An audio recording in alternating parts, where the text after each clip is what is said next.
Hey guys, John Rettinger here with the review for you of the 5th generation iPod Nano. I've had this device since the day it came out, and I've been sitting on a review until I had a chance to really get to use it and really get to know it, so I could hopefully provide you with the most accurate information.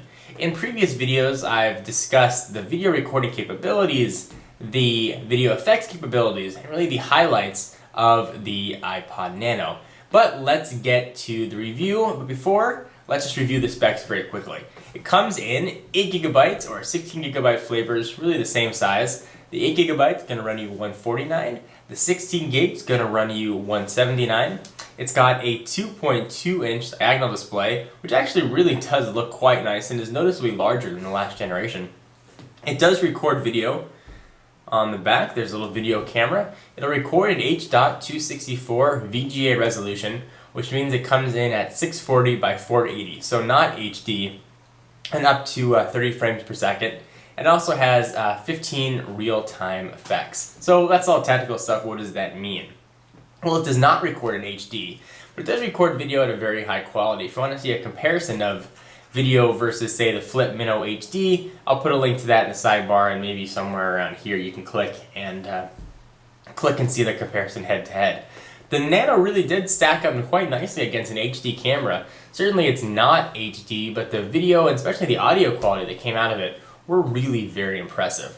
So the Nano is obviously a MP3 player first, so how does it do with its MP3 playing abilities? Well, it's an iPod, so quite obviously it's fantastic. It's got an accelerometer built in, which is quite nice, so when you're scanning for music or looking around, you can just turn it and you can go through and scroll through everything that you have landscape-wise, which is quite nice. And it's more of another visual representation for how to use the device.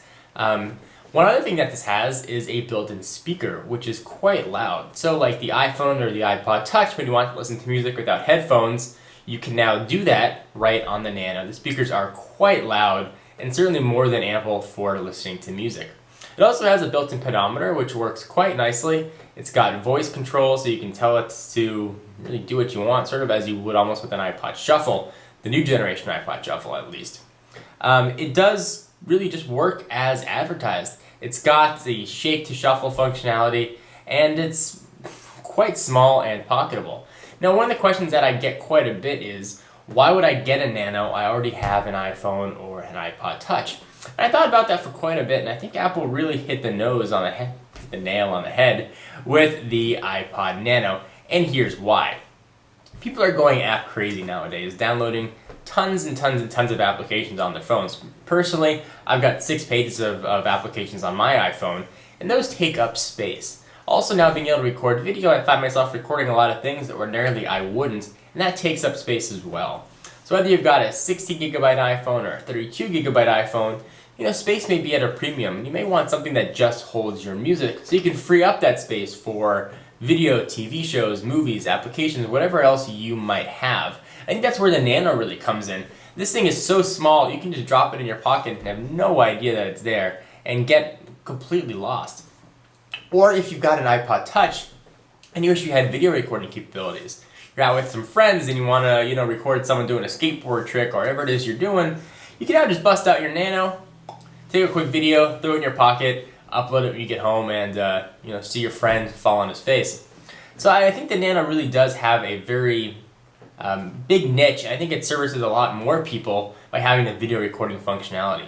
I would never have considered a Nano really without the video recording functionality, and I think surprisingly it works quite nicely. One big negative about the Nano though is the placement of the camera lens.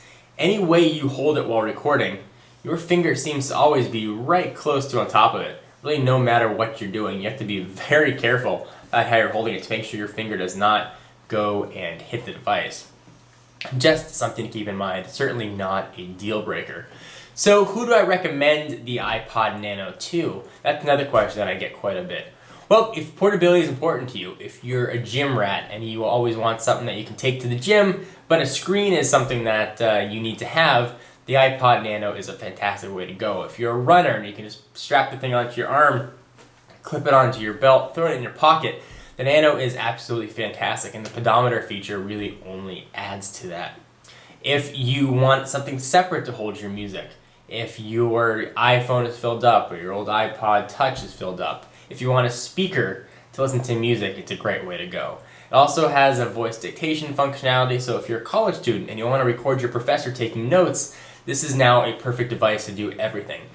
You know, Apple hasn't been one to really release standalone devices. All their devices, at least in recent time, do quite a lot. The iPhone, it's a phone, it's an internet tablet, it's an iPod.